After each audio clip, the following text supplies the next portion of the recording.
Hi, everybody. Welcome to the Nurses, Doctors, and Union Broads panel. We are frontline workers organizing during the healthcare crisis. But I actually want to start out by asking who here works in healthcare? Wow. That's really good. Nurses? We have nurses.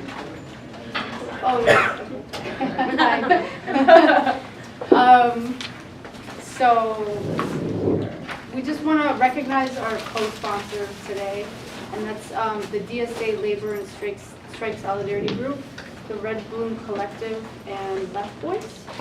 My name is Dowd. I'm a registered nurse at Harlem Hospital. I'm a member of the New York State Nurses Association and a member of the Democratic Socialists of America. And Shreya, go ahead.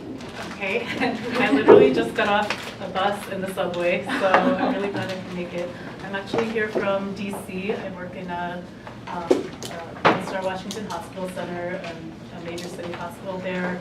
I work on a med-surg unit, which nurses know is kind of like grunt work. It's a little rough, but I've been there for over 4 years, and I'm a shop steward on my floor, and glad to be here.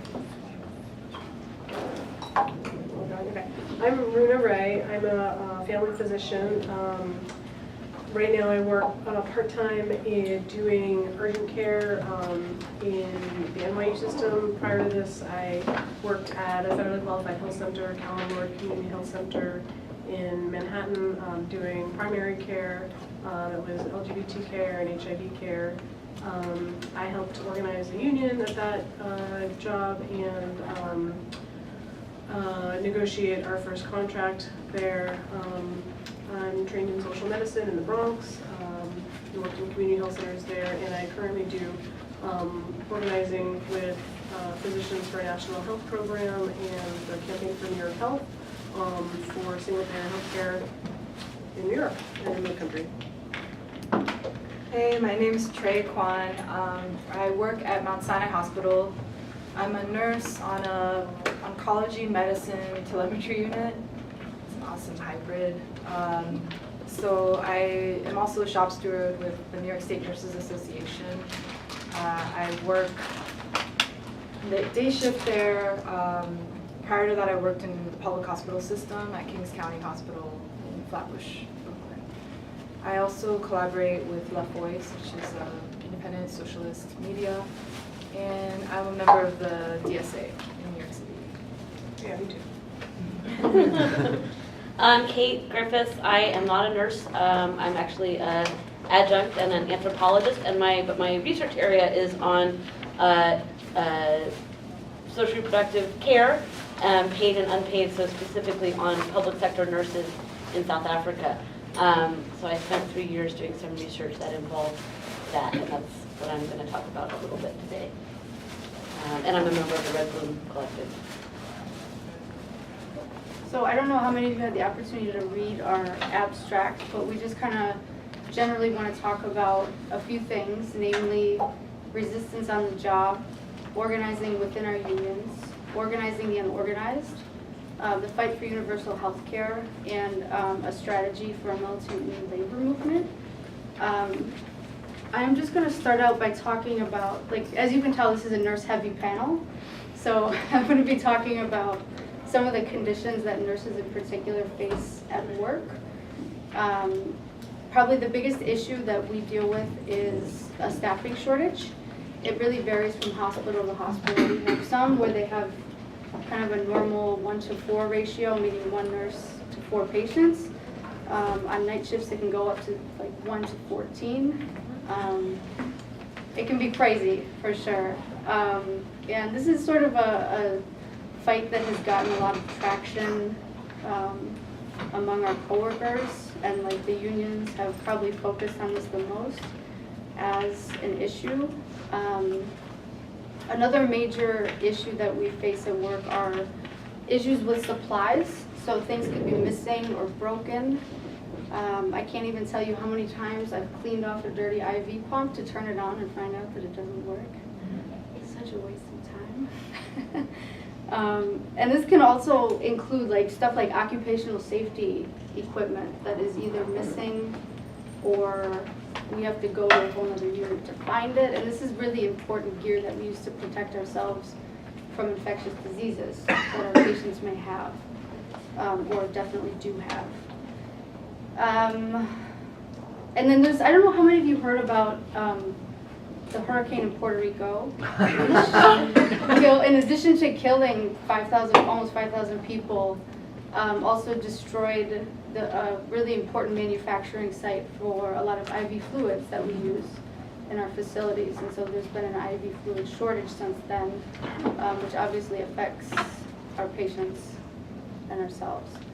And we also face a lot of occupational injuries. I recently learned that nurses are actually get injured at a higher rate than cops or construction workers. I didn't even know that, but I totally believe it.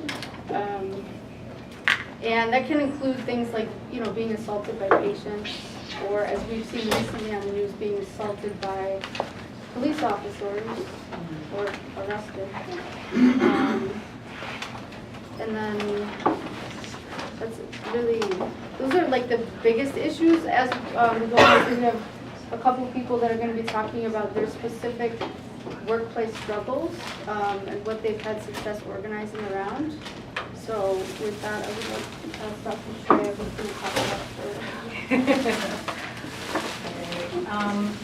So I don't have anything super planned out, but I just wanted to share a little bit about a particular battle that we've had going on in my hospital. Again, this is out in DC. This is MedStar Washington Hospital Center, and a few years ago we did actually go on strike. And I think right now, with everything people are talking about the teachers' strikes, there is some momentum and some discussion around strikes, and I think nurses and healthcare workers have actually been engaged in this battle for a long time. I'm sure Kate can speak more to this, but nursing has a very long history of labor agitation, of going out on strike, and of pushing the bounds of what we see as labor struggle. I'm just going to kind of shoot a little bit about my own personal experience. I was a first-year nurse in 2014, and this is when I was exposed to the crazy conditions that I think Sarah described so well. Very short staffing, not enough equipment, patients who are not getting treated well, then taking out their anger, understandably, but a lot of times against the staff, frontline staff, which includes nurses and patient care techs. So we were kind of coming to a boiling point at the hospital. And as a first-year nurse, you are, in addition to that, being put on a kind of probation trial period where management really comes down on you. So nurse managers are notorious for being some of the worst, most patronizing, just very old school disciplinarians. So you're told basically, you're lucky you even have this job. You have to prove yourself, prove that you can take as much exploitation and abuse as possible, and that's how you make it. As we were starting to organize and agitate for the strike, probably the biggest takeaway was how clear the relationship is between an employer and a boss and us as a nurse and a worker. I think there's been this big push to kind of professionalize nursing.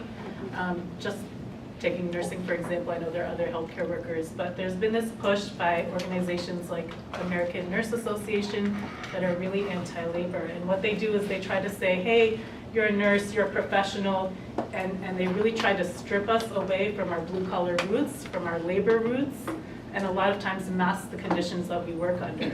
And I think there's actually kind of been a revitalization of nurses coming back and combating that narrative because conditions are so bad and they are so rough. So while the hospital was throwing a lot of anti-labor propaganda of saying, well, nurses shouldn't act like this, nurses should be selfless, they shouldn't abandon their patients. If you talk to any nurse, they're going to tell you that's completely untrue, that actually standing up for the safety of nurses means taking action and doing something like having to go on strike. So those were some of the dynamics playing out in our hospital. The minute that they heard we were going on strike, a couple of things happened. They stopped hiring more nurses and ancillary staff, patient care workers, food workers, environmental services, and instead they doubled the hiring of security officers. So we ended up with 2 times the amount of security officers, no other staff. They also hired more managers to work in the hospital. So their tactic was, let's take outspoken nurses who, people generally respect, and let's try to co-opt them. Let's throw money at them, let's give them seductive salaries and titles and pull them off the floor. So these were a couple of things happening as we were gearing up for the strike that were undermining our efforts to get organized. I'm sorry, what hospital? Sorry, this is MedStar Washington Hospital Center. This is down in DC. It's a nonprofit hospital, not a public, but I think have a lot of the same conditions as public hospitals.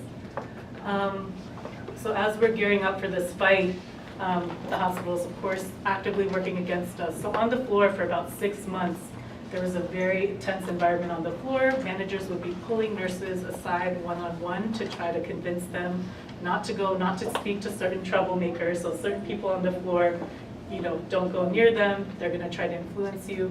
That was the first, and many times I was called a bully and a harasser on the floor just for talking to coworkers. So they really laid out a very severe intimidation of nurses.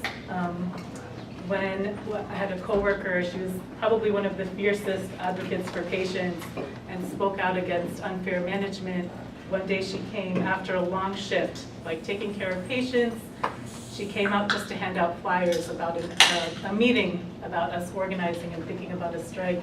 And our assistant manager called security on her, and 5 big security officers came and dragged this little nurse right out and tossed her on the street. So these are the times when you see what actually is the relationship between a nurse and an employer. Like, we are not actually considered valuable or important, but the key message is that we are disposable and can be replaced. So these are the attitudes and dynamics that were laid bare in the struggle. When we did actually end up going on strike, we put in to go in on strike for 1 day. We said the nurses are going to walk out. Unlike other professions, you have to give an extended period of notice to the hospital officials so that they can get replacement essential personnel. So we had kind of a month of heavy intimidation and a month for us to organize. And when we did present them with the 1-day strike, they wanted to punish us and locked us out for an additional 9 days. So these are the kind of heavy-handed tactics that management and hospitals are using to get control over their staff. These fights are not only about money and resources. They spent millions of dollars hiring temporary strike-breaker nurses to come and do nursing care. But in the meantime, they would hire more staff on a regular basis for the communities and patients who really needed it. So these are just some of the lessons that came out of this fight. I was a new nurse, but I think it really showed what it means to be a worker and who we are in relation to the boss, our employer. And that's something that we're going to continue to try to organize around.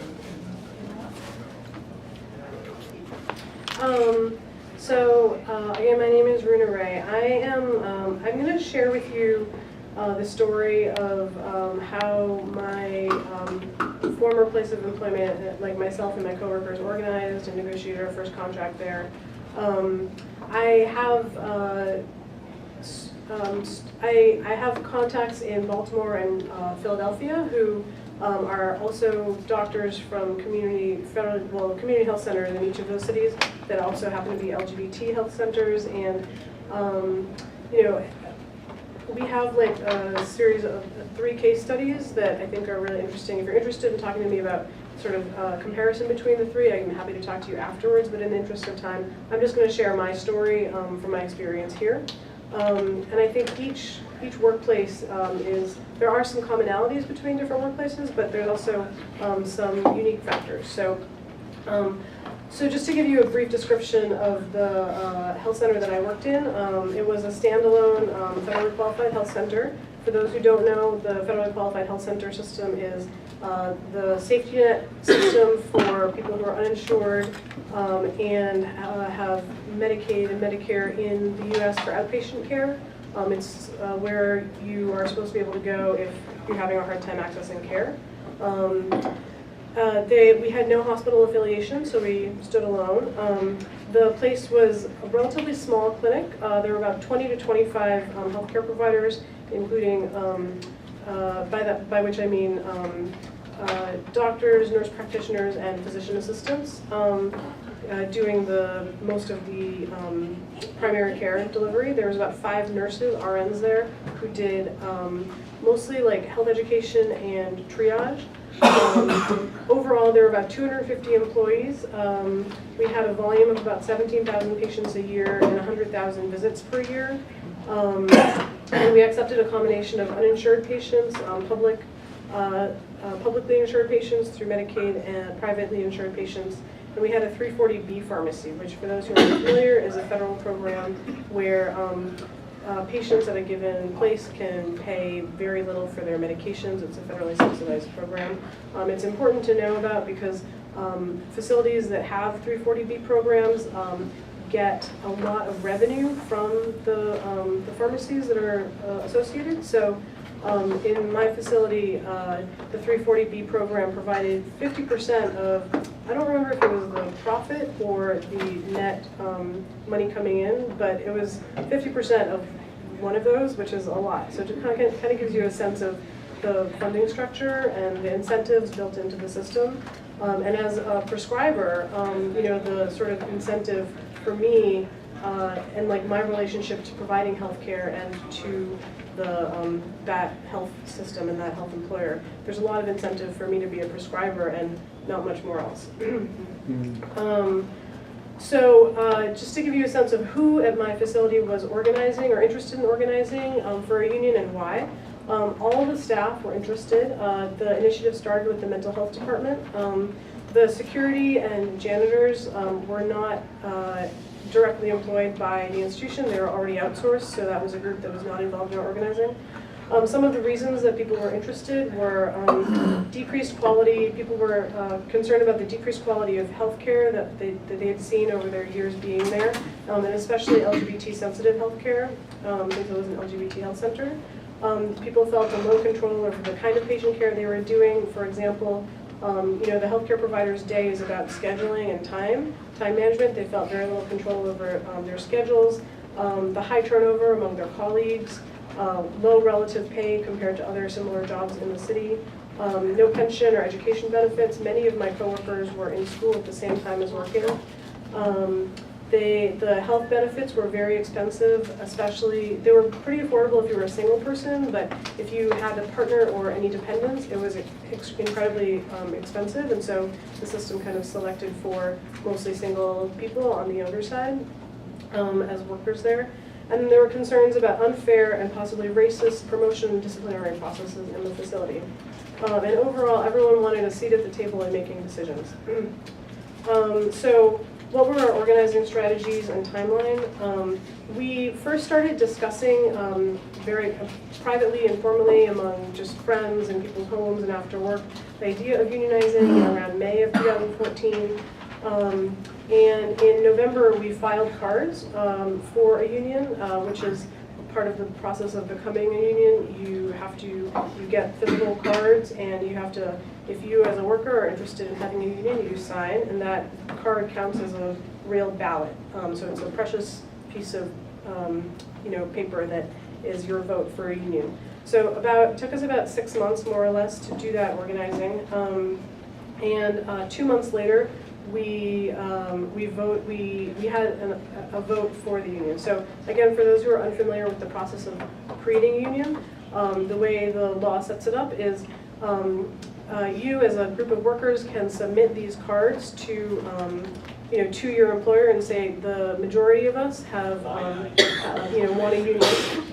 Management at that point has the option of saying, oh, we recognize you as a union, you have a union, or they can say, we don't recognize you, we don't believe that your cards are true, we're going to challenge you to a vote legislated by the NLRB, the National Labor Relations Board. So of course most employers will do that. I don't know of any that haven't. If you know any, let me know, it will be interesting to hear. And so, and in the law, this was prior to an Obama administration law that said that after the management says, we don't believe your vote, they had 2 months in which to, after 2 months, the workers have a vote. And so 2 months later, we had a vote. And during that time, what does management do? They run an aggressive anti-union campaign. And I'll tell you about that in a second. during the Obama administration, the law changed, and that 2-month time period was shortened to between 13 and 22 days. So that's 2 to 3 weeks, which is much more in workers' favor. I'm sure things will change now, but anyway. So how do you organize? How do we organize? We had many one-to-one, just individual conversations with trusted coworkers and friends. We created a newsletter that we called Out in the Union to kind of compare the process of unionizing to the process of coming out, because it was an LGBT health center. So in terms of sexuality, there's a lot of parallels in terms of the closetedness that you may feel about your interest in developing a union, and we kind of allay a lot of fears. There's always fears in a union organizing drive by answering a lot of common myths and facts and concerns people had.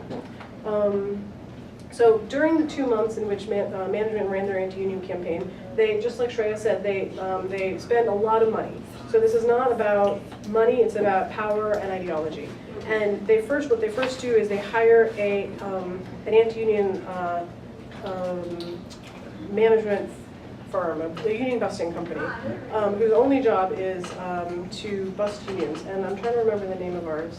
It was Jackson Lewis, I think, and they're like a nationally known union busting firm. Their motto is, if you go to their website, their motto is, all we do is work. Which is like sort of a double meaning, and it's kind of darkly funny. At least they have a sense of humor while they're abusing their workers. So what do? They hire these people for, I'm sure thousands of dollars, and then they run a campaign of intimidation and misinformation. There's a lot of different things they did, and it ranges from. And a lot of it is soft.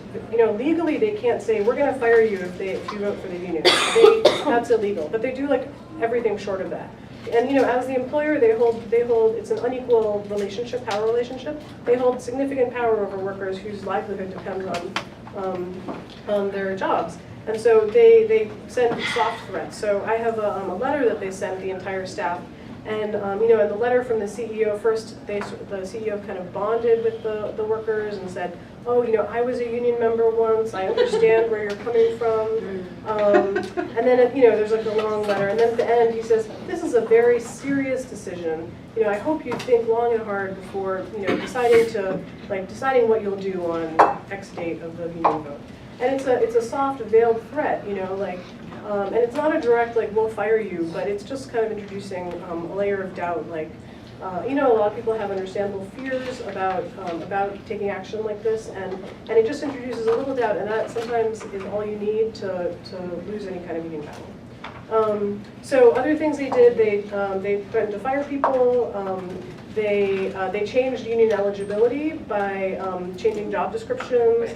And so union eligibility, you're eligible for a union if you don't hire, fire, or discipline other people. So obviously the CEO and the top bosses, those are the people who are in a position where they can hire, fire, and discipline other people.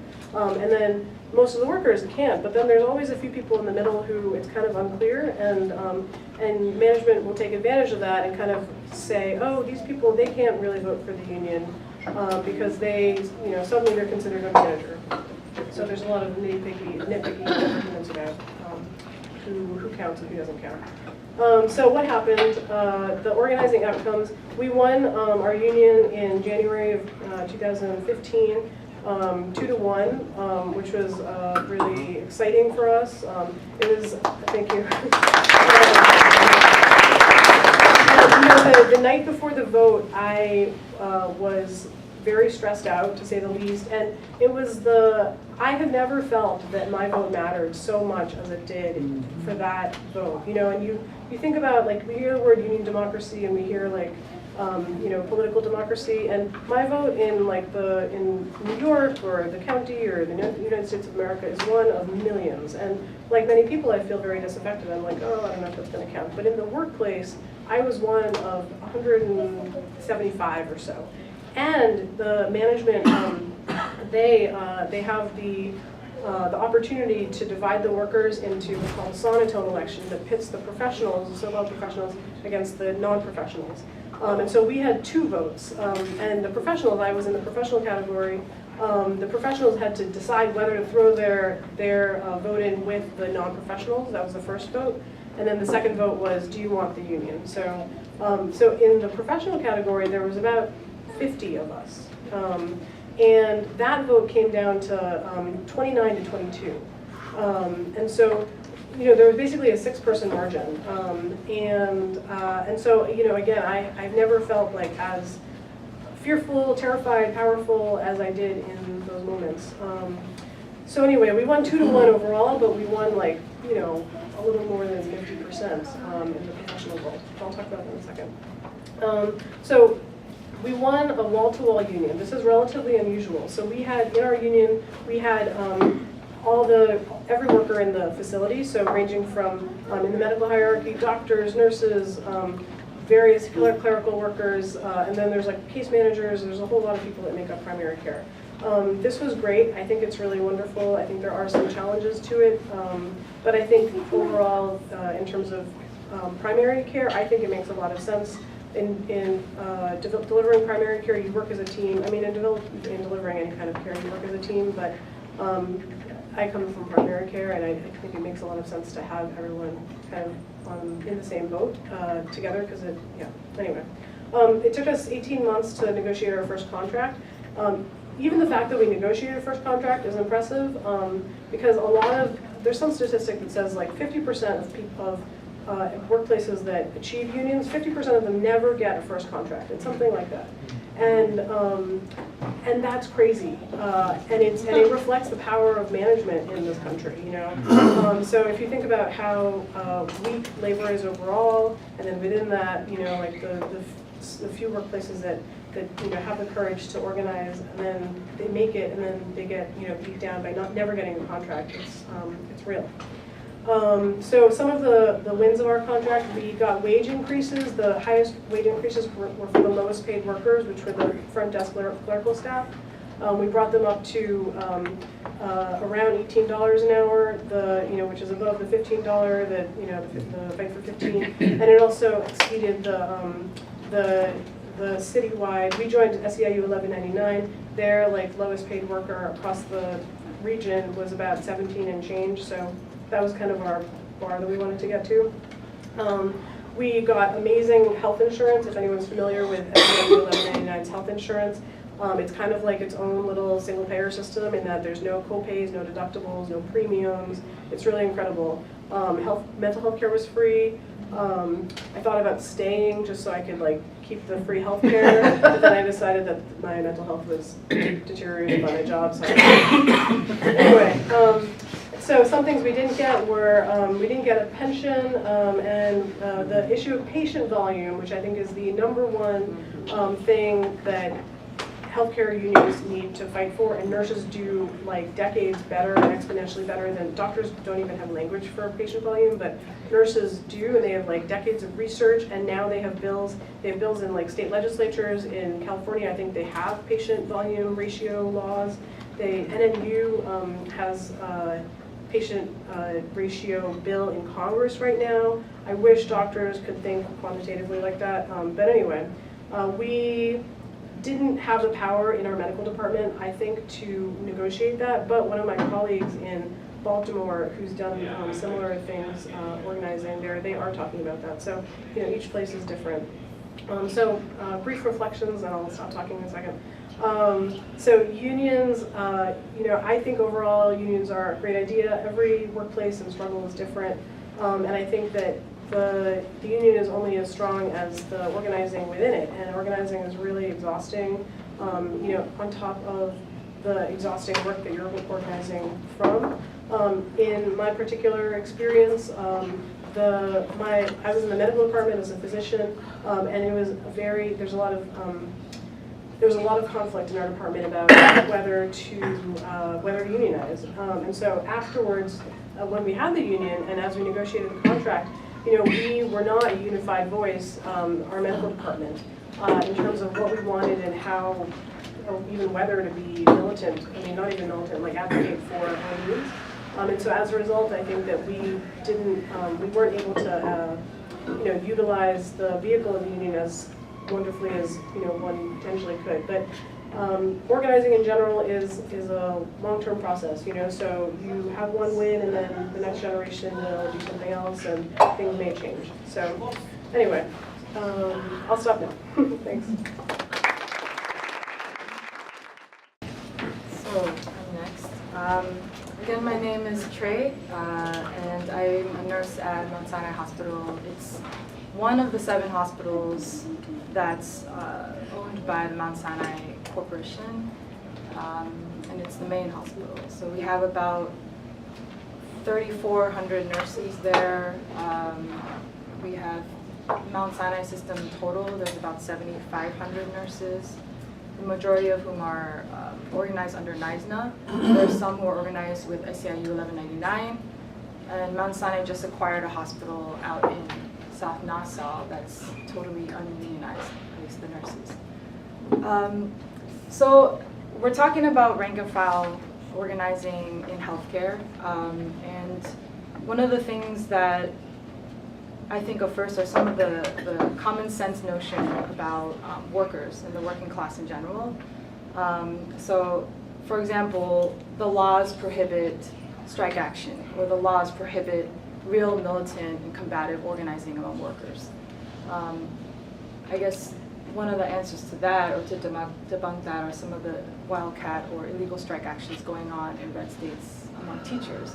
And also what Shreya mentioned was this obvious fact that there's an uptick in class struggle, or in the form of strikes, pickets, walkouts among particularly women workers in healthcare and education.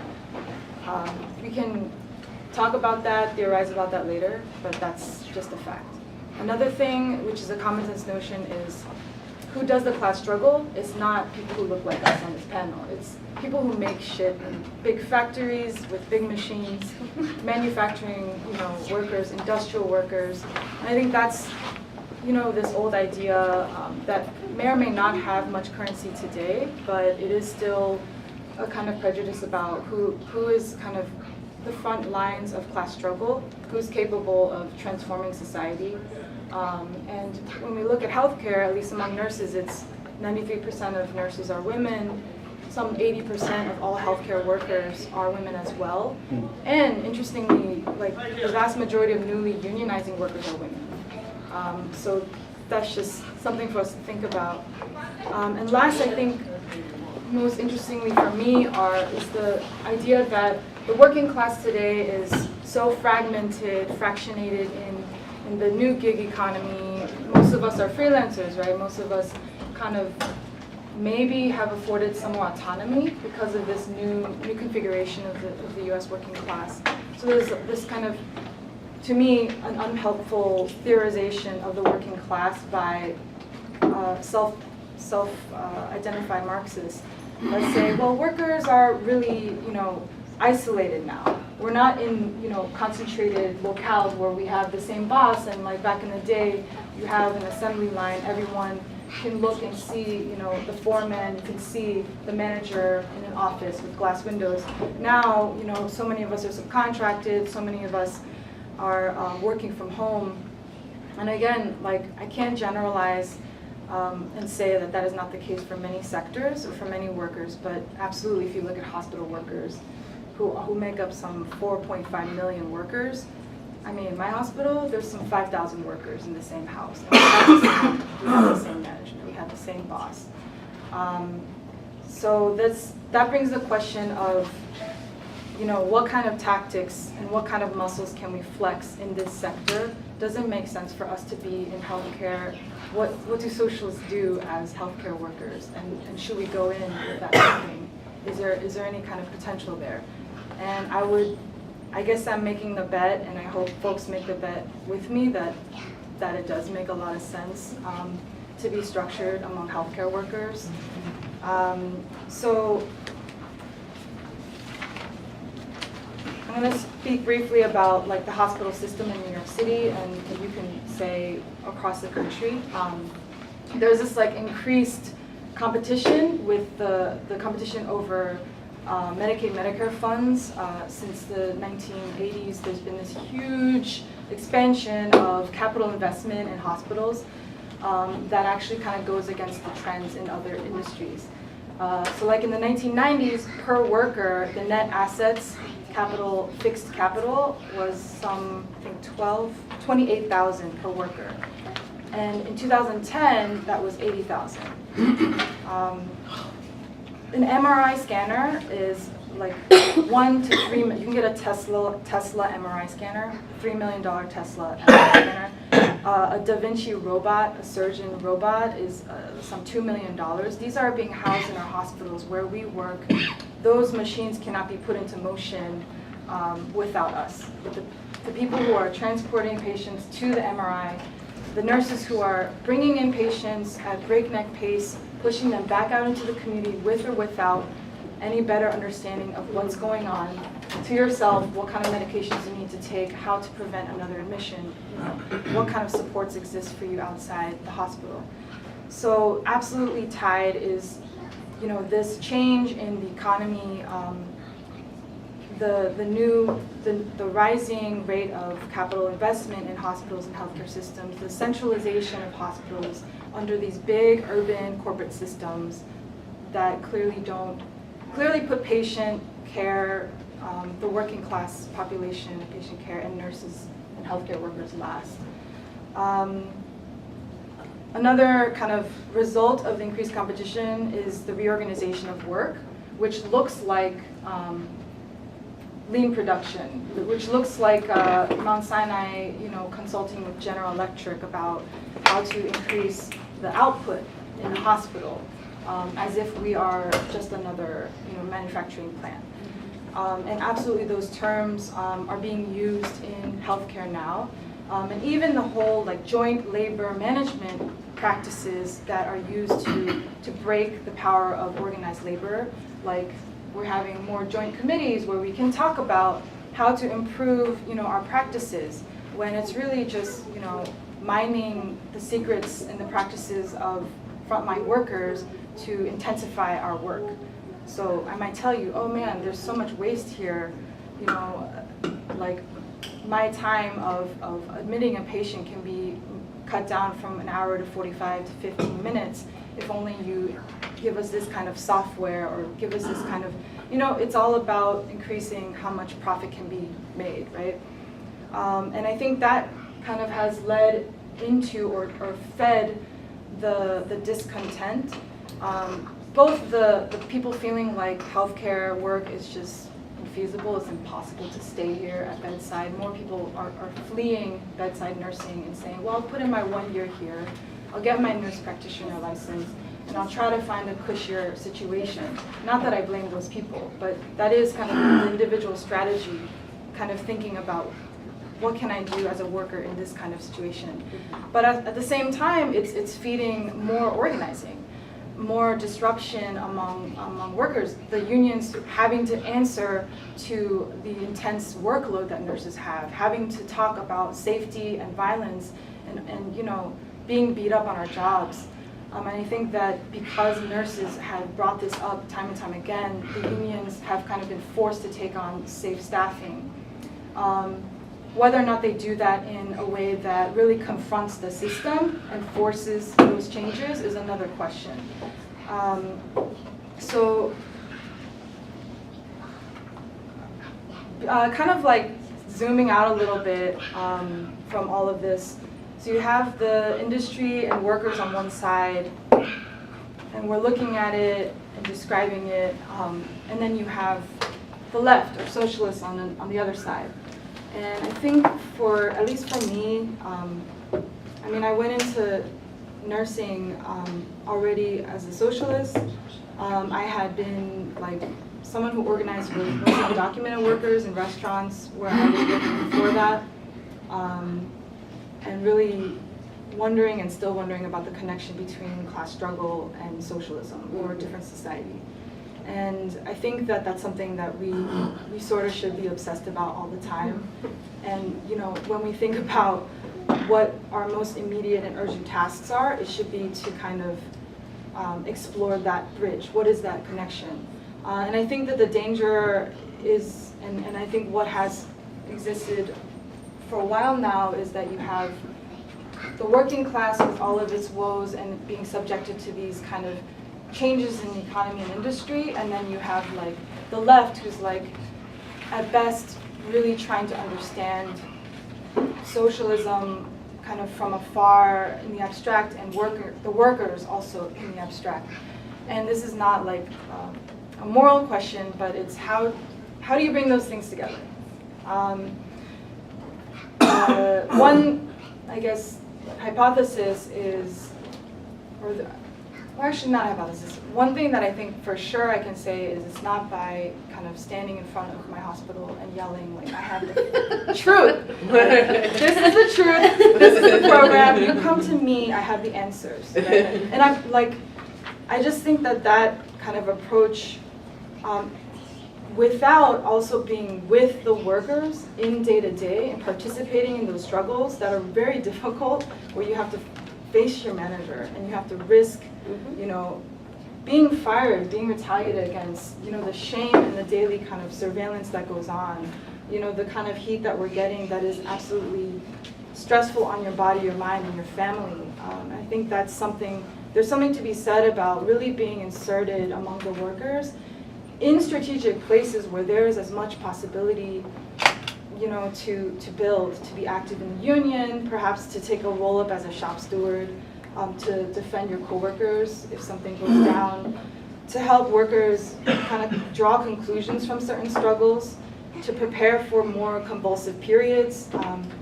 Another thing that like is not going to work is waiting until revolutionary just arrives on our doorstep, and then like 5 minutes before we're going to just regroup, be like, hey, like it's going to be socialism, guys. We're going to like, you know, we're going to go out there, we're going to take power. So obviously there has to be many years of preparation and the building of organization of workers that is independent of what exists, which is, you know, capitalist parties and organizations. So building among the working class, and in my case, and those of us here, healthcare workers, a kind of layer of cadre of workers who through class struggle are politicized, can draw conclusions about, you know, the state, capitalism, racism, all the oppressions that we experience. That is to kind of, for us, that's perhaps one way to prepare ourselves for a transformation of society and be part of that. Thanks.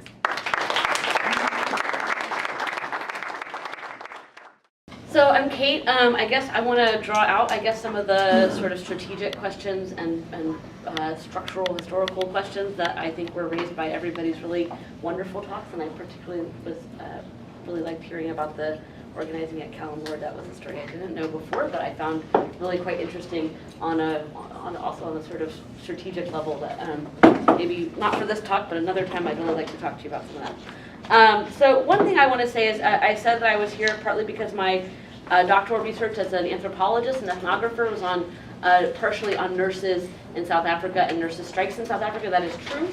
More recently, I was able to go to West Virginia on the day that teachers voted to go on wildcat strike and kind of observe some of the structures of how that happened. And I do think, as Shreya was pointing out, there's a connection, or there's some shared qualities between teacher strikes and nurses' strikes. And one of those shared qualities is actually that in this period, they tend to be among the first workers kind of activated in a moment of increasing worker activity. And I think we can posit some reasons why, or at least I can tell you some reasons that I've observed as to why that is, both in South Africa and I think in West Virginia and kind of broadly. One of those, it might seem sort of, and it helps to explain a little bit why women workers are actually among the sort of first to move in this particular period. It's not because I don't think it has much to do with sort of women qua women, but it has to do with women working in particular industries that are located at a particular place in the social order, and then also having a particular role in terms of unpaid social reproduction, or the organization of unpaid social reproduction, that creates a kind of consciousness around sort of what we might consider to be a crisis of social reproduction, a crisis of the working class ability to reproduce itself at a kind of sustainable or comfortable level. So in terms of teachers, right, this in West Virginia, this really looked like teachers both not being able to sustain their own their own ability to pay for healthcare, right? People were being charged $400, $800 a month for their in order to have healthcare. But it also looked like being in a classroom, right, with students. And West Virginia is one of the most impoverished states in the country, one of the hardest hit by the quote-unquote opioid epidemic, right? Where you have lots of students who are living in really quite dire conditions, and teachers taking it upon themselves, right, to take some kind of action to help their students in certain ways. And then at the third level, teachers and nurses who are often women are often responsible for their own families, sort of broadly conceived, and being people who have quote-unquote good jobs are often sort of responsible for making up the difference for family members and other parts of their social networks who maybe don't have good jobs, right? And are often, even beyond that, kind of seen as like leaders.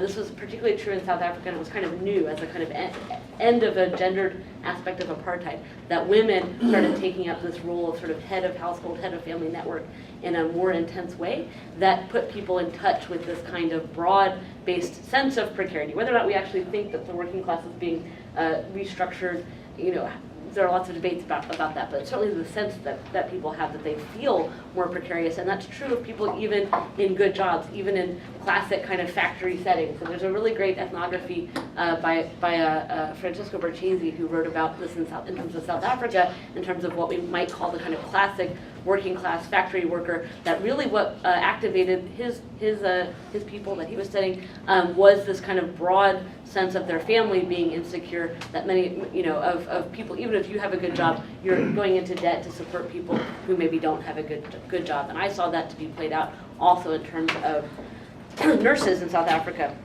And so we might call that sort of double or triple consciousness collectively as a kind of taking place in a hospital, right? Taking place in a organizable workplace with the same boss, all the things that you're saying, as a kind of social reproduction, what I would call like a social reproduction choke point, both that it's organizable, right, and then also that there's these kinds of connections that nurses or teachers can make with their patients, with their students, with their communities, right, as being both kind of oftentimes respected people in the community, but also, you know, you can make the case, right, that your working conditions are other people's conditions of healing, your working conditions are other people's conditions of education. This, of course, is not, that's obviously going to be a contested issue. What I saw when I was studying nurses who were striking in South Africa is that, of course, the boss, which in this case was the government, right? And the government in South Africa, it's a little bit particular, is an alliance of the trade, you know, of the trade union coalition, of the South African Communist Party, and of the ANC. So the union bureaucrats are literally part of the governing coalition. But responsible, partially responsible for sort of social service delivery. And so, of course, the response to nurses going out on strike, and this was starting in 2008, there was a series of strikes that kind of got increasingly big in the starting in the healthcare sector, and ended in a nationwide public sector strikes. And I argue in my hopefully forthcoming book, they precipitated a move from a sort of crisis of social reproduction that was apolitical, that these nurses' strikes and public sector strikes precipitated a broader political crisis that we still see, which is ongoing, including the near dissolution of COSATU and the definite dissolution of one of the major unions, which read the book to find out more. But anyway, one of the things, you know, the pushback is obviously these high-wage, high-earning labor aristocracy. I actually heard, you know, the boss calling nurses in South Africa, the labor aristocracy, that they're stealing resources from their patients, right, from their poor, unemployed, you know, lumpen proletariat patients, right. Well, of course, if you actually look at the way that the working class is composed, you know, nurses are in the same families, in the same communities, and there's not a distinction class-wise between nurses and their patients, but that's definitely how it was kind of posited, and it was posited as if there's only so much money, that we can only you know, have money for housing grants and you know, orphan supports, or we can have money to pay nurses, as if there's some express limit. And this is something that we also saw in West Virginia quite clearly, right? That was what was mobilized against the teachers was, okay, fine, you guys, you want your health care, well, then we're going to take it from Medicare patients. And so there was this very similar kind of attempt to create division. Now, and of course, nursing strikes have a kind of particular character, I think, and something that we have to think about both as a danger in terms of organizing, but then as an opportunity to kind of do socialist politics in practice, right? Which is because nurses are responsible for people's lives and for life and death situations, there's only really, you kind of move into this higher level of political discussion in order to respond to the question of what are you going to do about all what I call the dead baby question, right?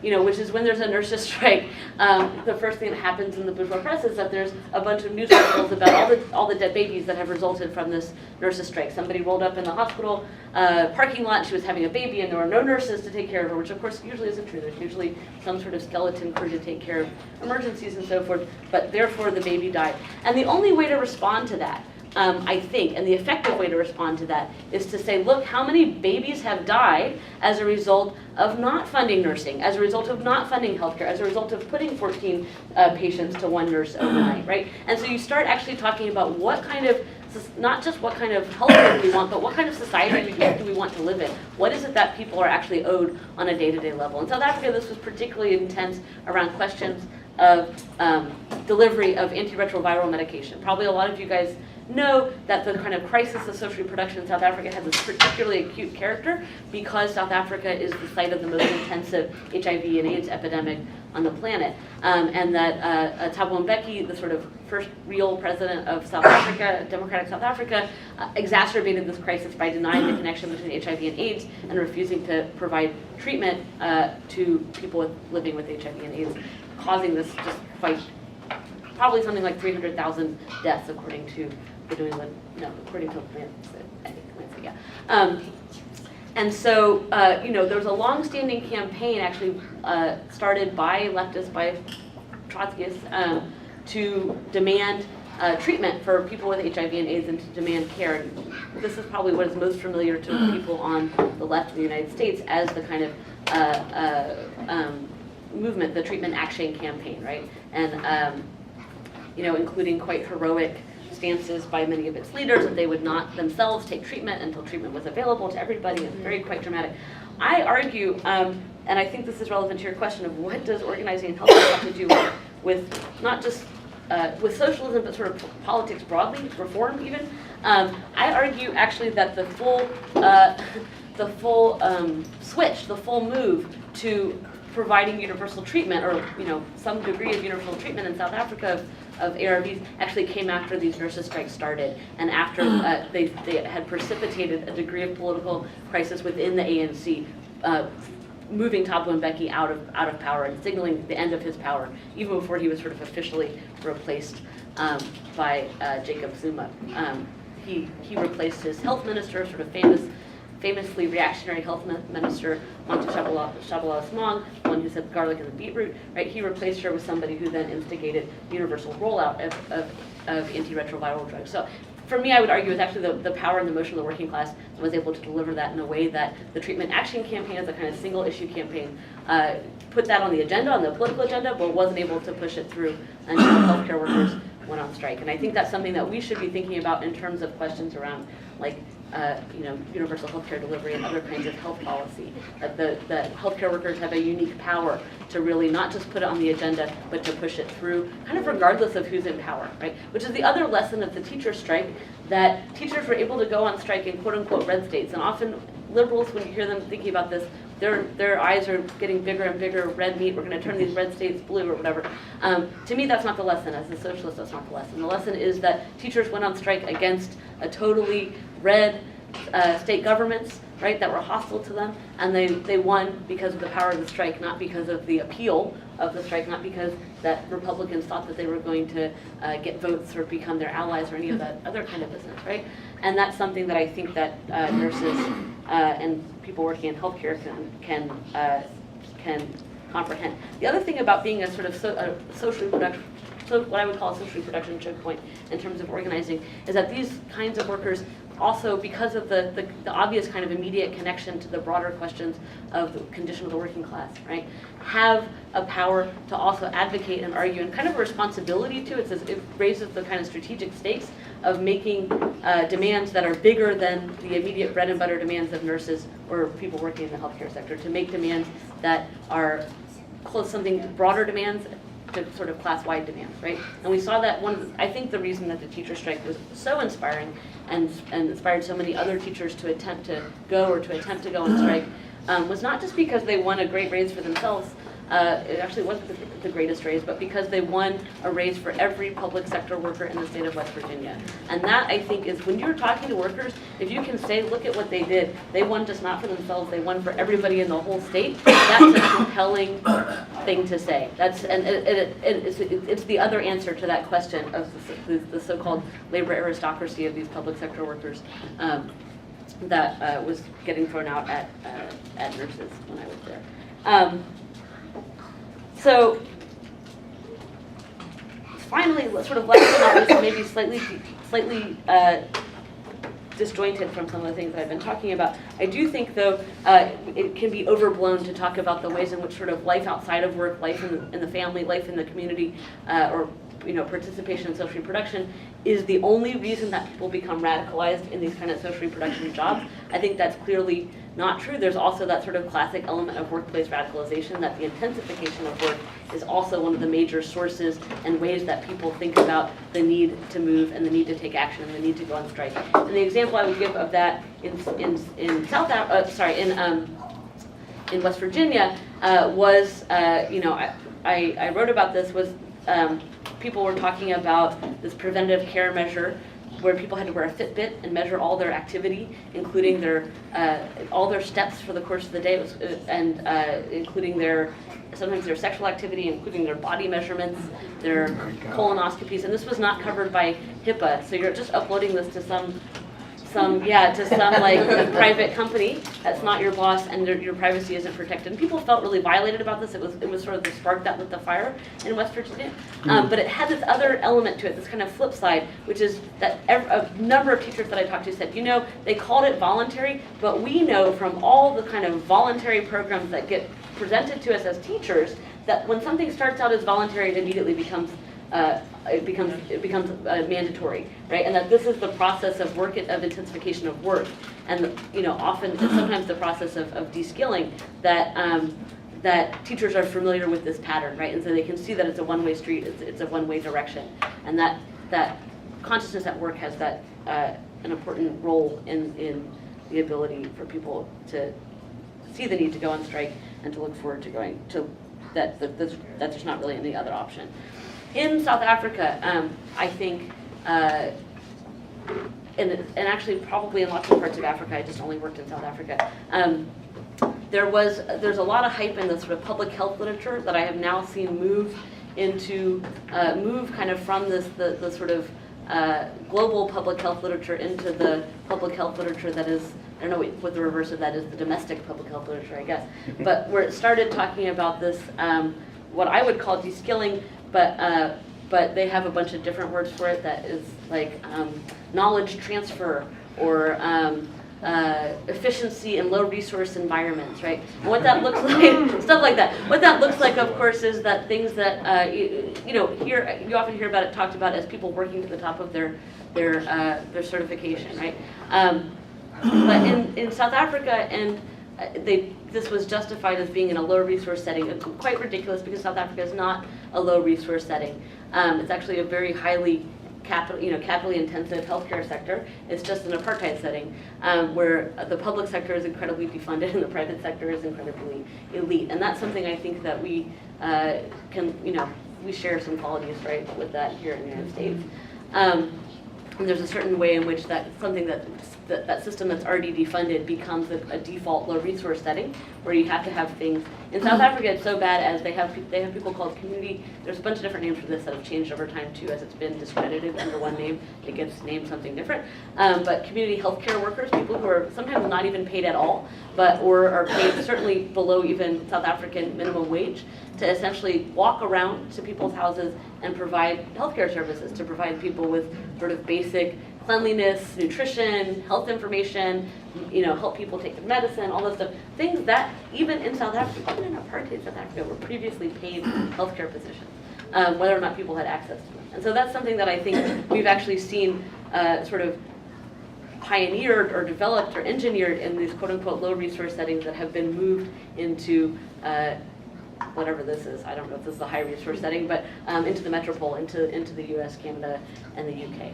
And so anyway, I guess I'll just leave it there, but I do think I do see that in fact, we've already sort of seen with that 3-day strike in California, right, this move from the teacher struggle into the healthcare struggle, and I think that we're going to see more of that in the coming year. So I hope that we'll think, I hope we do, and I hope that we will all be thinking about what role socialists can be playing in building that strike and building strikes to win.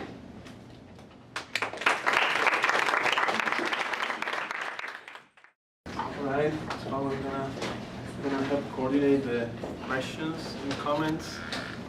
We'll do 3 questions and let the panelists answer. Try to keep it below 1 minute so that everyone has the opportunity to interact. So I will ask you to introduce yourself, and if you have any political affiliation or organization that you're a part of, also include that. Yes. Hi, my name is Jennifer. I work for Montclair Health System. I am a healthcare administrator.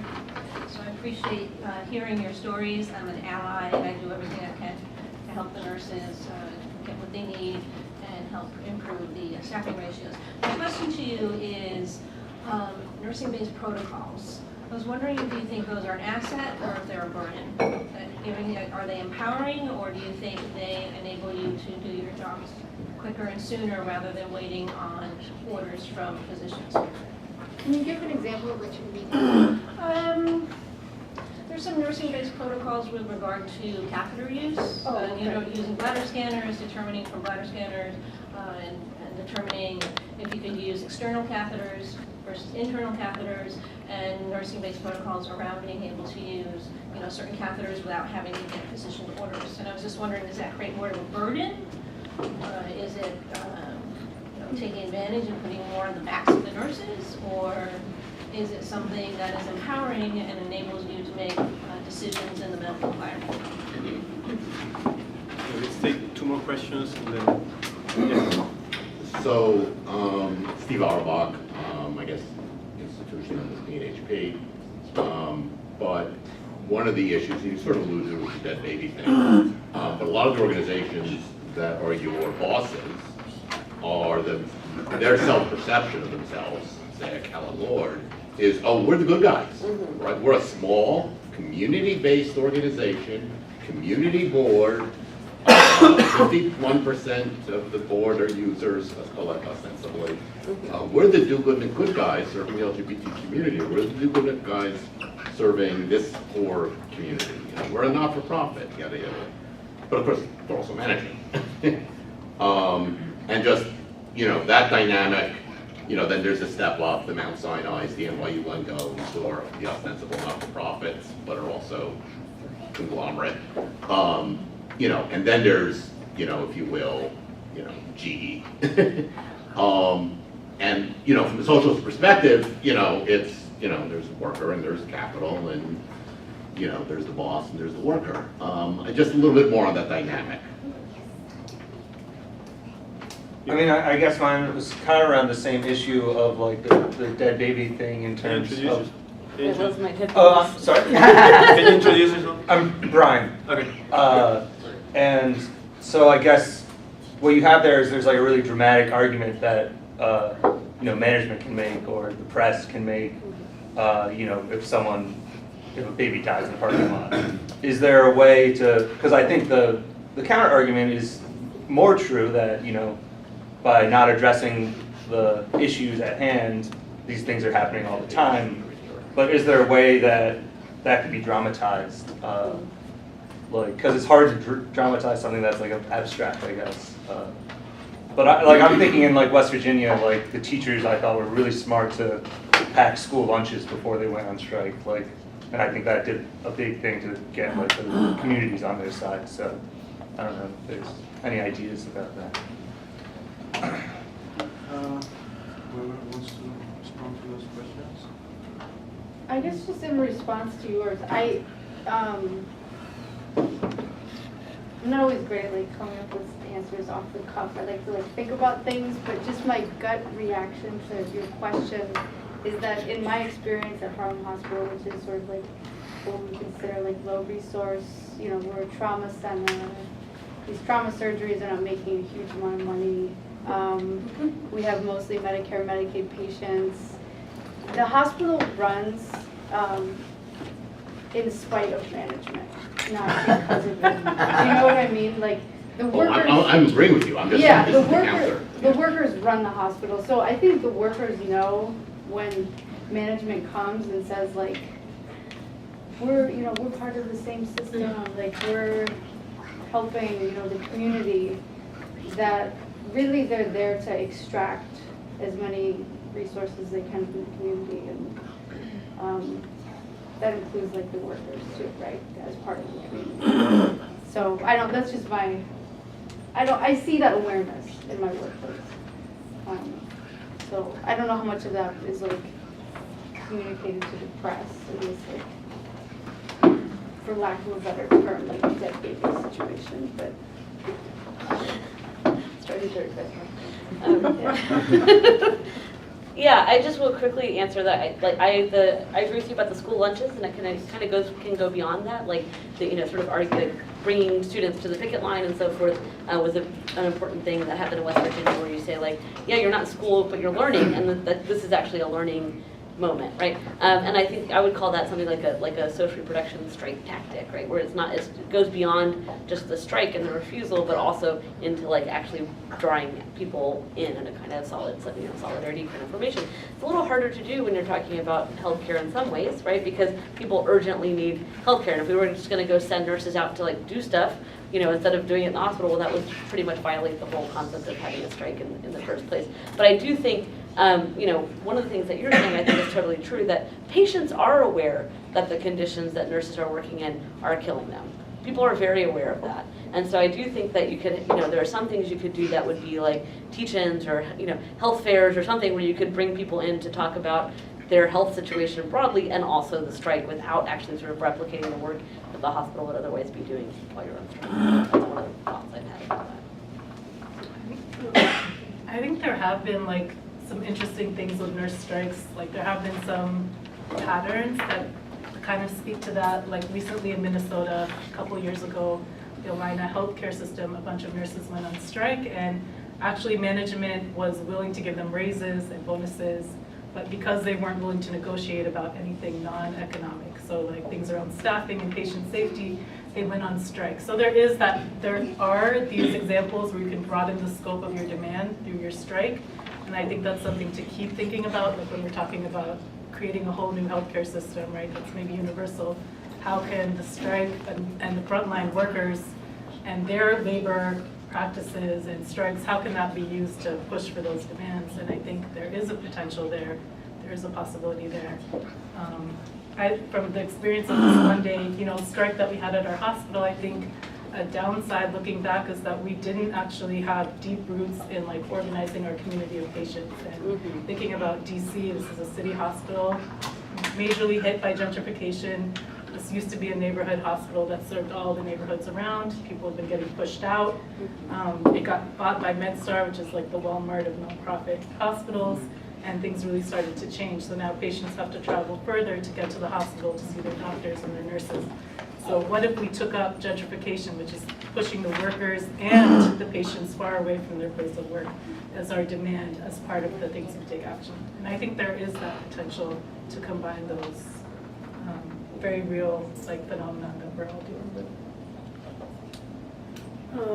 In response to the question, I think your question was about, I think in any potential strike or even organizing situation, there's sort of an anti-union voice that says, that kind of worker can't strike. What they do is essential, and that happens in a lot of different fields that are not healthcare. Like you look at transit workers, for example, and yet the transit workers have in this city pulled off one of the biggest strikes, in recent years. So I think in part that's anti-union sentiment, and we live in such an anti-union environment that we sort of accept that and think it's normal. So I think how to respond to that, two things.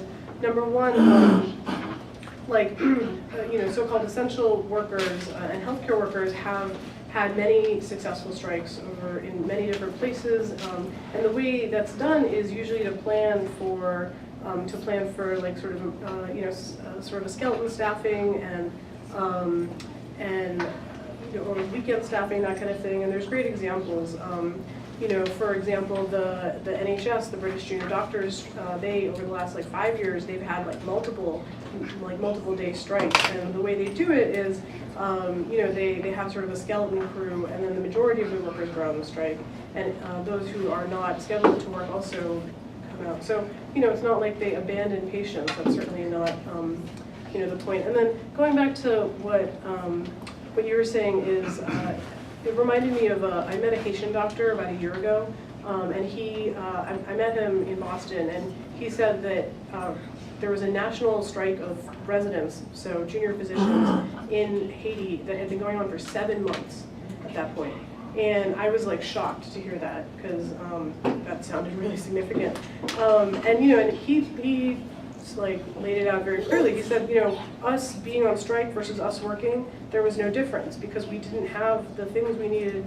We weren't funded sufficiently to do our jobs. And so that kind of supports what you were saying, that he had a different setting than I do, but still sort of that idea that is working underfunded or under-supported, is that moral and ethical and functional?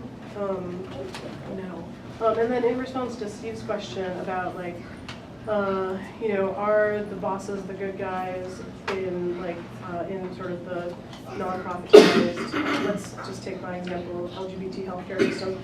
It sounds as though like you're sort of a plant from the single payer movement. So I think that we live in this political environment where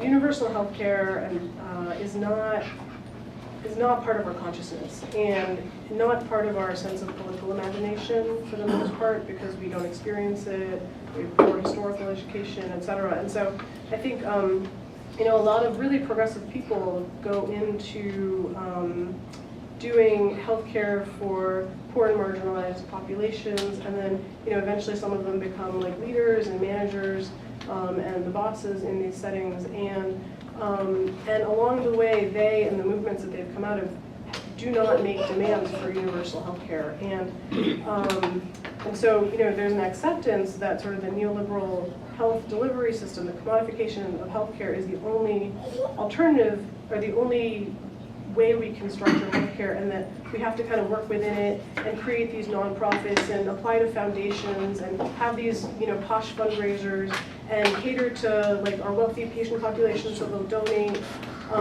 and it creates a totally different kind of politics than I think my interpretation of the kind of politics that that they came out of.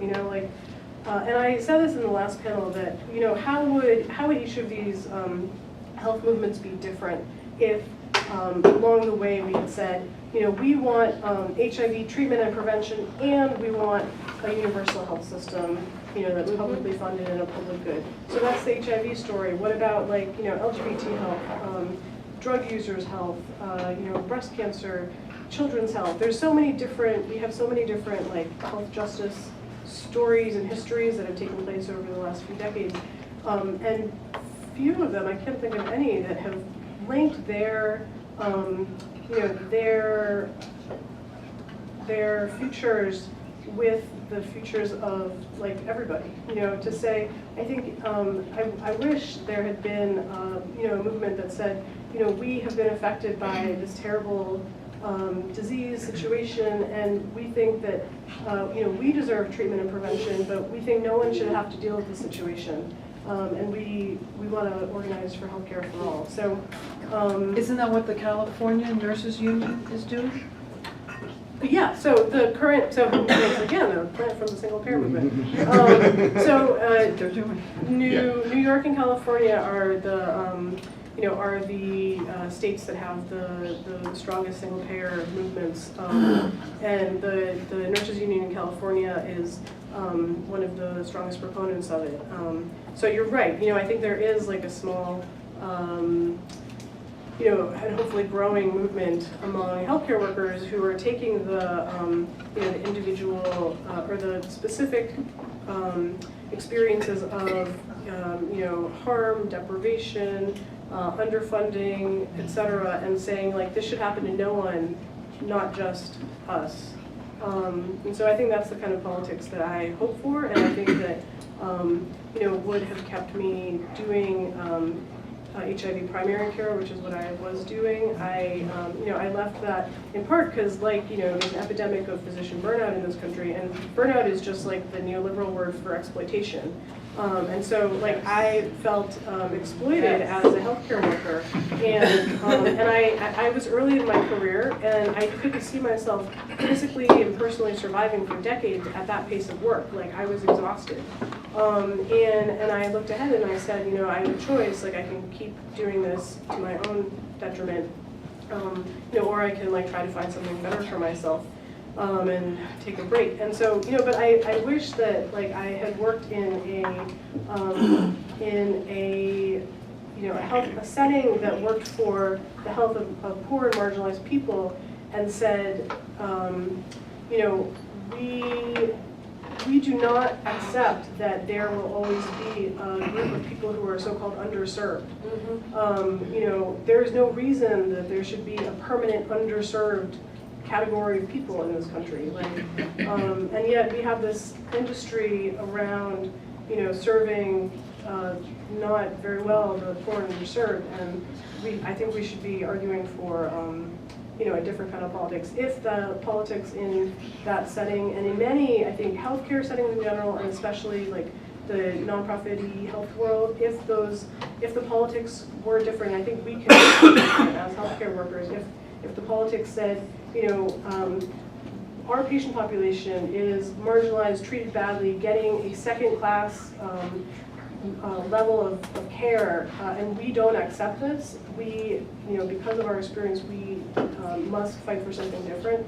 I think that would be the kind of politics I want to. I just wanted to say I agree with everything you've said. The only, in case it wasn't clear, I was being a little sarcastic. So, I was coming from the perspective of, yes, in many ways, because I work day job, FQHC. The FQHCs in many ways are the good guys, right? Including the management of the FQHCs, in many ways, relatively speaking, are the good guys. But the management of FQHCs are also management, right? And at the end of the day, there's employers and there's employees, there's management, and there are workers. Their interests are and that is, the interest of the healthcare and worker and the there. interest of the patient in some respects. Right. And just 3 more seconds for me. I think the example of PrEP in the last 5 years is a really a good example of how the same kind of politics has played out again. PrEP, for those who don't know, is a medication that you can take to prevent getting HIV.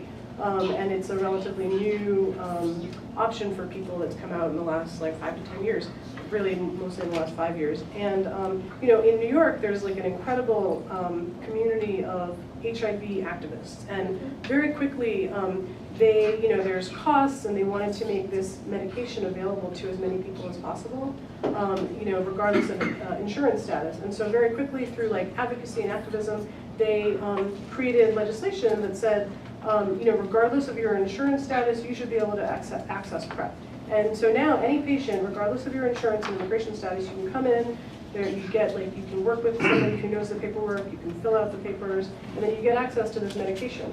That's great, obviously. But why should there be this, why should we go disease by disease and medication by medication? This is an opportunity, as an example, for us to say, hey, it's difficult to get that one medication. We as healthcare workers need to make it so that it's never difficult for anyone to get a medication ever again, not disease by disease. And that's Run Like Care Act and ADAP from the beginning. It's this series. We're going to go on another round I of guess questions. just because we didn't really address the question on protocols, especially around urinary catheters and stuff where I work, the way that these protocols are framed usually is in one of 2 ways. neither of which are very empowering. That could just be unique to my workplace, but it's usually like, you didn't do this and now there's an issue with reimbursement. Or you didn't do this and now we're gonna get in trouble with JCO. Punitive. Yes, yeah, it can be very punitive. So like, if we, do put in a urinary catheter or something, we have, for those of you who don't know, we have like a checklist of things that we do to make sure that the patient doesn't get a UTI. Obviously, very important. But sometimes the guy from infection control comes down and is like, guess what, this patient just tested positive for E. coli in their urine. Now we're not getting paid. Good job, guys. And Also, I wish it wasn't always that way, but it's administrator is that it's the experience of any policy protocol that's brought down by management, by the workers, is that you have more to do in the same amount of time, and we're going to give you more work, more patients. Patients are more sick today than they were 10, 15, 20 years ago. And if this doesn't work out the right way, come into my office and we'll see whether or not you're going to be keeping your job in 6 months. And I think my role there as a coworker, a shop steward, whatever, is to draw that lesson real quick. And I think a lot of nurses understand, a lot of healthcare workers understand, okay, we have a huddle, this is a new initiative, it's going to be awesome, guys, it's for our patients. But actually, if you see, the implementation of new protocol, have patients been better served over time? I don't think so. Have there been, I think in the way that these practices are being designed are around reimbursement.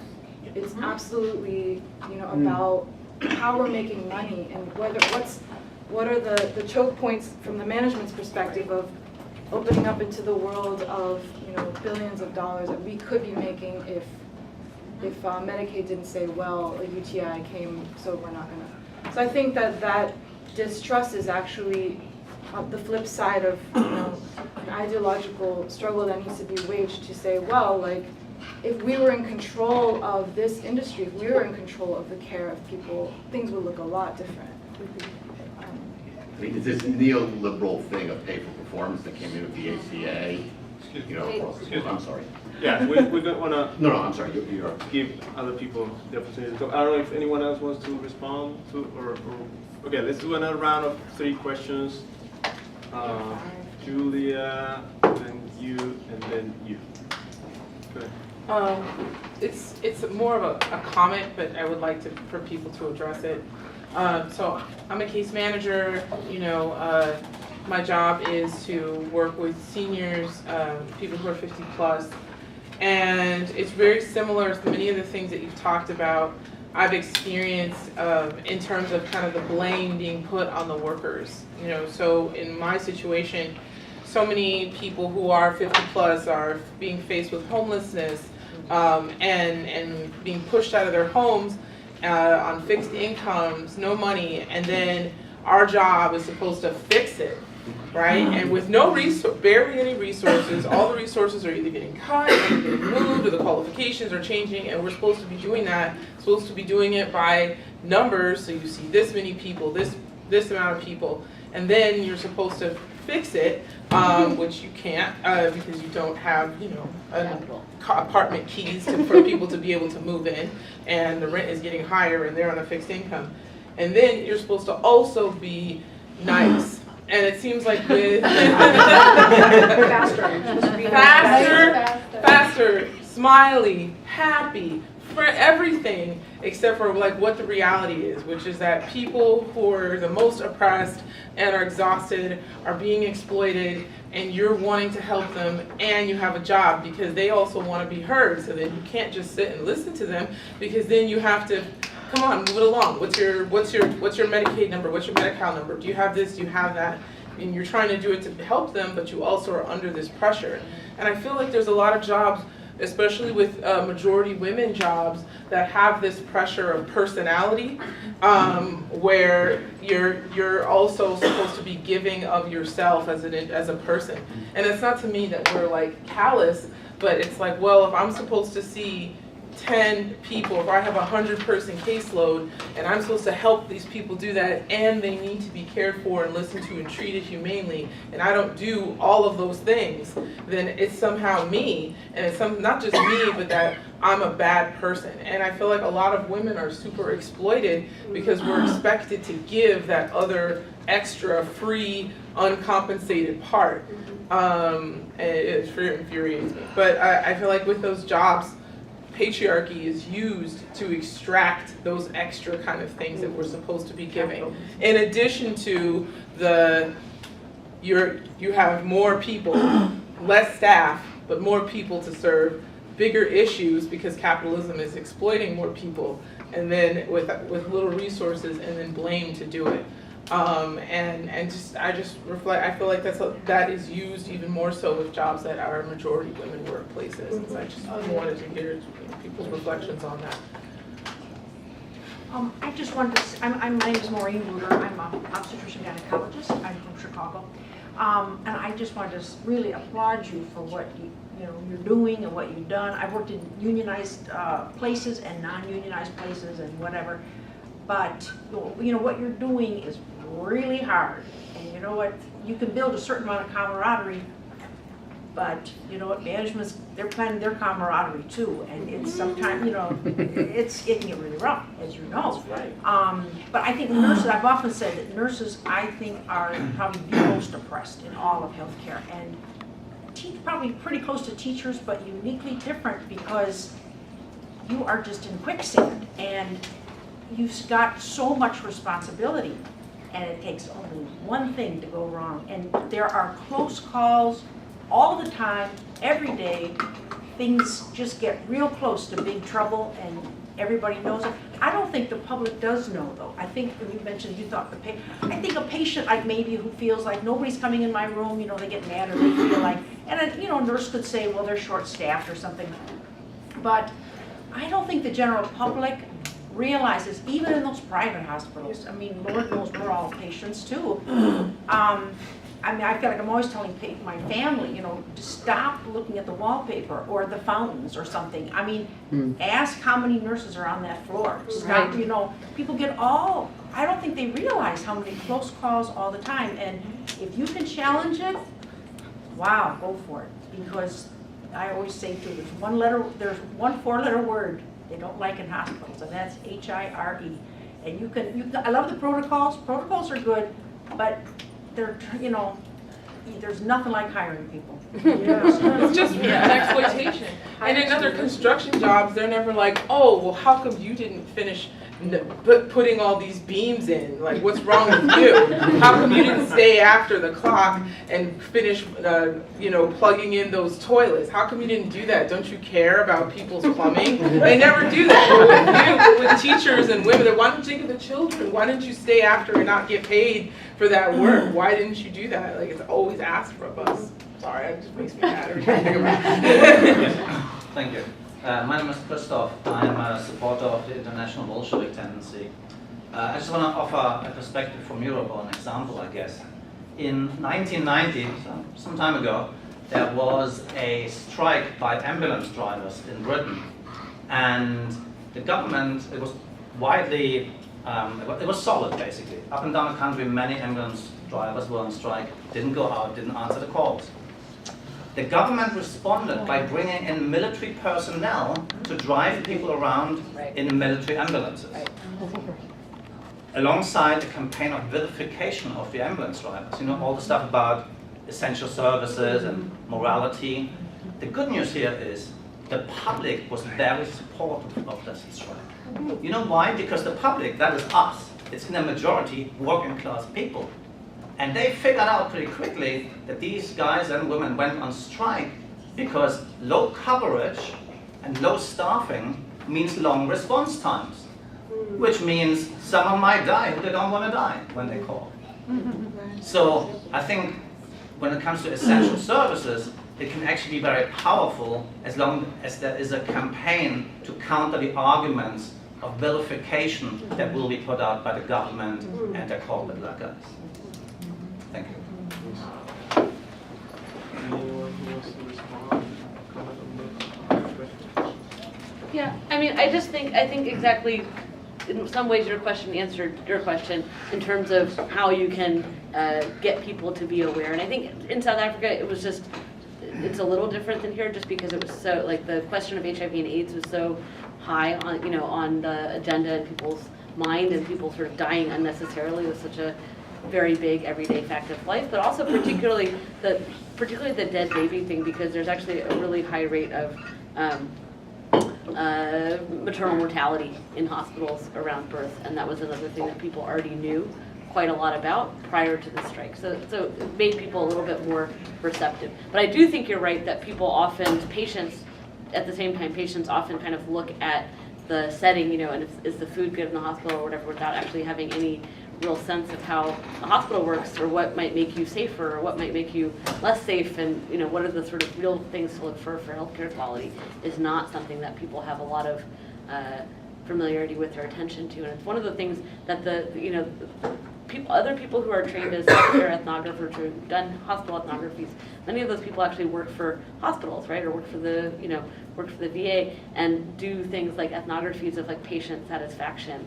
And it's really interesting. My cousin actually does that, so it's funny because we compare notes quite a lot. And so one of the things that I learned from his job is that basically like outcomes, like how satisfied people are with their care, that's one of the things that bosses care about, because they don't want to be sued and they don't want people to complain, and so the less pissed off the patient is, the better it is, the smoother sailing they have. But that's not necessarily related to how good of care patients get at all, right? It's not even necessarily related to whether or not the patient survives, when they could have or not. That's related to whether or not they realize, whether or not their family members realize that they could have lived and they didn't, or they could have had a better outcome than they did. And that's not something there's not a one-to-one relationship to that at all. And it's certainly a science that our enemies are trying to work out. And so in that sense, it's also a science that we need to work out from the other side of things. I wanted to make a kind of a comment about, so we're talking a lot about a strike, what that would look like, what are the arguments against, how we would respond. I think beyond strike action as being, the end or the kind of fantasy of any, leftist in the working class, there's a question of how to build, and that obviously I don't have the answer to that, and I don't have any very original ideas, but there are attempts and kind of something worthwhile about building slowly and building very, with a lot of determination to, even if it's one-on-one or 5 people, 10 people, 15 people, to build a core, to build a network, to kind of test ourselves in our politics, our Marxist theory in the struggles that we have at our workplace, to generalize our lessons there. So before even a strike, before even thinking about taking over a union, like replacing a leadership or putting someone forward for an election, ostensibly with a platform for nurses or workers in general, I think there's a lot to be said about the slow work of building leadership among workers, and that's something that I just feel like more of us need to be talking to each other about that, planning for that, making certain decisions together and supporting, young folks who are going into workplaces, thinking about where they should be working, how do they start organizing there, For me, it's been like a huge challenge to start where you think there's nothing, where there's no agitation, where there isn't a strong shop steward network or council, where there's a very low level of activity among workers, where at best people think, well, my union, they're like brolic. Like if I call up my rep, she's gonna come up and she's gonna like put my manager to shame. And that's like a really actually a positive impression that people would have. It goes from there to like, yeah, what a lot of folks tell me about SEIU, a lot of the coworkers I work with are, the insurance is the best, but I have no idea who my rep is, and if there's a discipline, I don't know, like, I'm just gonna submit to whatever takes place. Like, so there's, there's that's kind of the real existing understanding of us as an organized labor force. So I think the question of tipping the relation of forces towards in our favor does have to do with building rank and file, meaning a leadership that answers to the workers and beyond just the hospital or the industry, but to the working class in general, where that is where you're going to answer to versus, you know, hibernating in a certain position in the union bureaucracy for a long time, waiting for that moment where people are going to kind of answer your directives. So I think that there's a lot of kind of reflection that needs to be made among the left in the unions, in the labor movement. There needs to be strong balances and critiques that we should be making in a comradely way to try to like move forward together. Anyone else want to respond, or should we do a second, third round? I just agree with what you said. You know, women are often exploited in service and caring economy. Yeah, I completely agree. Yeah, and also like mocked when they assert some sort of political action or leadership. I mean, in classic West Virginia, the Governor Jim Justice was like, what a fucking name, man. called the teachers dumb bunnies, right, for taking action. And in Oklahoma, the governor said that the teachers were like teenagers asking to drive their father's car. So it's like extremely sexist, condescending bullshit. And that's, I think, a pretty common thing that we see when majority of women. The Kentucky governor said because the Kentucky teachers were out on strike, a child who was left at home that day alone, or a child left home would be like sexually abused because the teachers were out striking. It was just really, yeah, it was ridiculous. It was on, I saw like a video, it was ridiculous. That's anyway, go ahead. baby. Sorry, one more. That's the dead babies, Yeah, that's the So story. three more Yeah, questions. Say dead baby. Maybe you want to talk? Yeah. Him. Yeah. Or. Yeah, we can take those four. We can take the four. Just. My name is Nate. I have the privilege of working on Sarah's unit, and I try to listen to her as often as I can, which is like every day. But just to offer something else about this, I don't like the way we're talking about the dead baby thing. My partner's pregnant, and I'm just like thinking way too much about babies right now. I don't want to think about dead ones. But you know, I think a lot of the healthcare system has actually changed over the last generation, and even a community hospital like ours is a trauma center, and historically was providing, you know, and still even recently, the vast majority of the care we provide comes through the emergency room. There's a tremendous pressure on even us to shift our patient load into ambulatory care and scheduled surgical procedures. Because those are by far, I think, the most profitable types of care to provide if you're a hospital, with a very capital-intensive operating room and staff that are required to maintain that. So that's happening to a small community hospital, and my understanding is that that's a much more exaggerated aspect of the financing of a place like Mount Sinai or Columbia Presbyterian or Sloan Kettering, though they're not union. So my point with saying that is that, you know, when the public is saying, oh well, or the management is going to say, oh, you're denying people the emergency care they need. Well, actually, you could probably do a lot of disruptive activity in most hospitals by simply shutting down the scheduled procedures. And I think a lot of patients would say, well, I don't want to have surgery if there's not enough nurses. You know, like, I don't want to have surgery if there's not enough tech. So, you know, I think there's a lot of ways to think about that without falling into management's trap. Yeah, I think it's important to emphasize how the problems that patients face and the problems that doctors and nurses face, they're intersectional. And I haven't heard a lot of talk today, but just the problem of this two-tier system, which is so incredibly glaring. And one of the places where it's so glaring is Weill Cornell.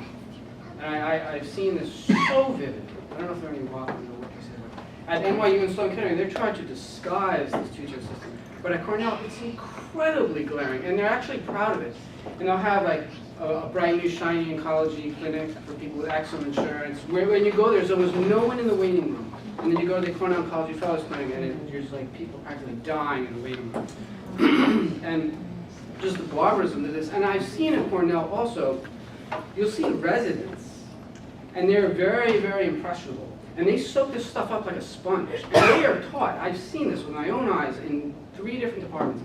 You'll see them, they're exposed to this barbarism. They say, this patient, their insurance sucks. And this is what we're going to do to them. And this patient's really good. And this is what we're going to do to them. And I've seen also extremely egregious privacy violations happen when patients have inferior insurance. Because the attending will walk in, a medical student, an intern, a resident, a fellow. They'll bring the hot dog seller off the street if they feel like it. And if the patient has excellent insurance, they're not going to do that.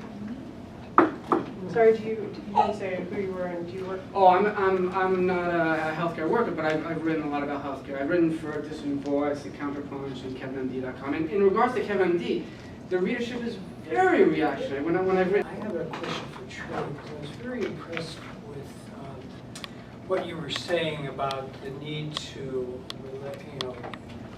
interrelate what this gap between theory that's largely based in the past and actual day-to-day practice that you obsess about. And it reminded me of me because, I feel like at this point in history, how can you not obsess about these things? Because this is a different period of history. And not only is it in regard to worker issues, but the whole thing that capitalism creates. So I was wondering if you have any ideas about how to do that. I mean, I'm curious in your own life how you actually, in terms of your support network or people you interact with, how you see, how you pursue that path. I feel like I've done nothing by myself, ever. I think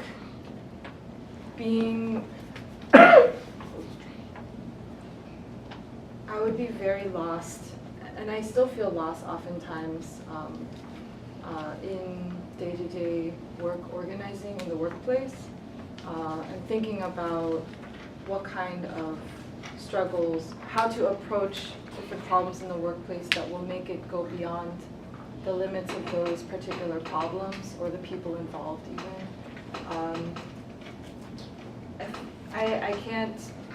I just think building and being part of the dynamic of building an organization that is purely political, that is solely tasked with the question of creating better conditions for a revolutionary moment is part of, I mean, that sounds very like grand and all that, but that just means being with comrades who I can talk to, where what ties us is an interest in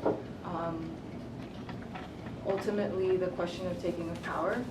And I think that a lot of people who are excellent, way better unionists, way better activists, way stronger in the workplace, if they don't also have a connection to the project of building a revolutionary organization or political organization for the working class, it's quite easy to just get mired in economic questions, or the union as a kind of fiefdom, an area to have more or less power or influence.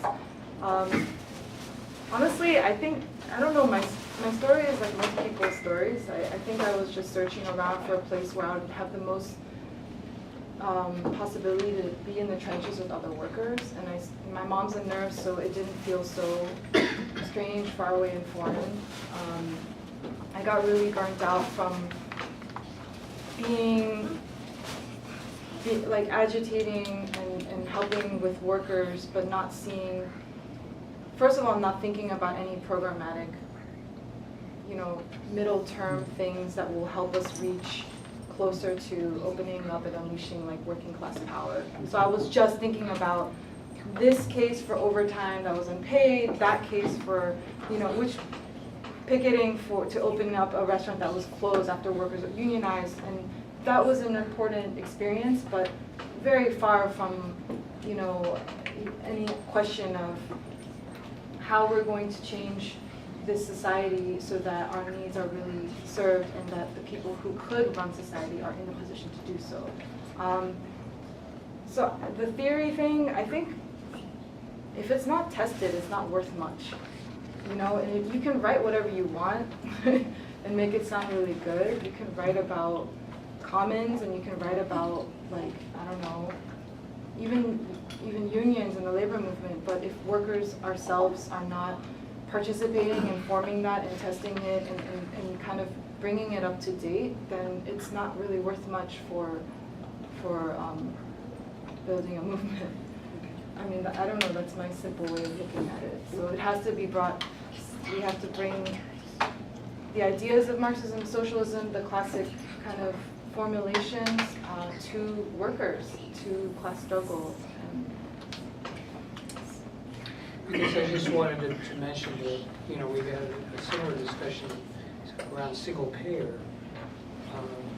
Because again, even when single payer is achieved within capitalist society, each and every one of them is under attack in this element. So, you know, these questions of how it, whatever it is that we're struggling for is actually tied to the more fundamental key in the questions. What also, don't get mad, please. What Tracy didn't mention to you is that since she just started at Mount Sinai not too long ago, she's back. But she's been incredibly successful on her unit, helping to empower her coworkers to deal with a particularly nasty manager, and has played a pretty integral role in changing, in the early stages of changing the conditions on her unit. And she's very modest, and so she'll never say that, but she's an excellent organizer. Yeah! She's the brains behind this whole situation. And she also So if you guys agree, we can take one last question, and if all the panelists want to respond to any of the previous questions. Yeah. My name is David. I don't work in healthcare. I'm an interpreter in health court. What happens there is probably prejudicial to people's health, so you probably see people from our court at your hospitals later on. I see springing up all over the Bronx, like places where people were afraid to open a supermarket 20 years ago. Now there's like a cardiology clinic, there's a family health clinic, and it seems like just part of the whole Obama neoliberal approach to healthcare, which single payer maybe is going to be the same thing, where now we can make money providing healthcare to poor people. But I'm just interested if there's any attempt to unionize those places, because around the city it must be thousands of people working in those places. I can speak, I don't know much about it in terms of how many, I think there's, but how much advance has been made in this regard, but absolutely in the private corporate systems, there's an expansion of the ambulatory services, and as Nate mentioned, it is absolutely kind of seen as the cash pot for a lot of hospitals, hospital systems. And there is, I think, a modest discussion, because it has to be a discussion made by like already unionized workers too. Like, are we going to go out and support the unionization of these new ununionized workers? And are we going to be a fighting organization that those workers are going to want to be part of? So there is, I think, in the healthcare workers union an interest, a recognition of these new workplaces as sites for organizing. But that's another thing, I think, in terms of what would a kind of left, or what would militant workers in the union push for? It would be to aggressively organize and meet those workers. Right now, it's, I think, most ambulatory settings are not unionized. Like, I think Callan Lord is a very unique example, but the vast majority of the ambulatory settings in Mount Sinai system, for example, are not unionized. Some are like kind of through accretion, through contracts. Some MPs, departments, and other sectors are like included, but that's not an active unionization by workers.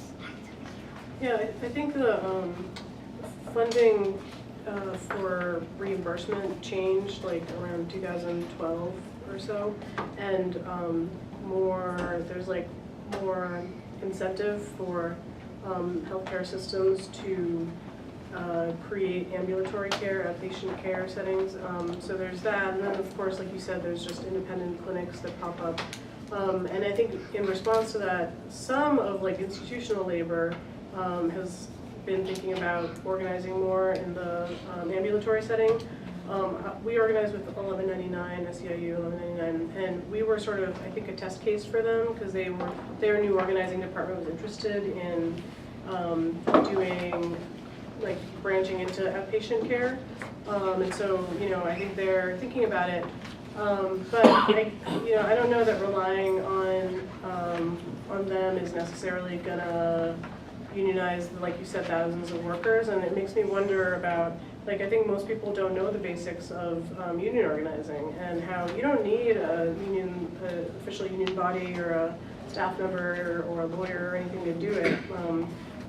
You as your workplace, you can do it on your own. But, you know, I think one question is how can we disseminate education to people to, like, you know, get them to learn about their rights as workers and their rights to unionize and their rights to collectively bargain and take collective action. So, I don't know, maybe people in the labor movement or the activists know more about political education or unionizing. Anyone else can say final word? Thank you very much to the panelists.